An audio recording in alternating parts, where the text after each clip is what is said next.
আচ্ছা, বলেন তো আপনাদের মধ্যে কে দেউলিয়া? একবার রাসূল সাল্লাল্লাহু আলাইহি সাল্লাম তার সাহাবীদের জিজ্ঞেস করলেন, আচ্ছা বলো তো তোমাদের মধ্যে কে দেউলিয়া? তখন সাহাবীরা উত্তর দিলেন, ইয়া রাসূলুল্লাহ, ওই ব্যক্তি দেউলিয়া যার টাকা পয়সা নাই, ধন সম্পদ নাই।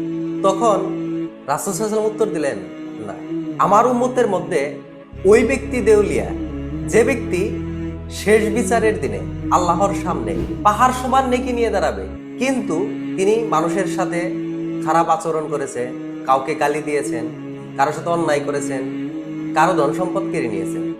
তাই ভুক্তভোগীদের সাথে করা অন্যায়ের কারণে আল্লাহ তাআলা তার সকল নেকি ভুক্তভোগীদের মাঝে ভাগ করে দেবেন, এবং যখন তার নেকি শেষ হয়ে যাবে তখন ভুক্তভোগীদের করা পাপগুলো মানে গুনাহগুলো তার উপরে চাপিয়ে দেওয়া হবে এবং তাকে জাহান্নামে নিক্ষেপ করা হবে।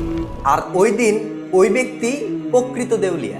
তাই শুধু ইবাদত করলেই হবে না, অবশ্যই নিজেকে অন্যের ক্ষতি থেকে বাঁচিয়ে রাখতে হবে।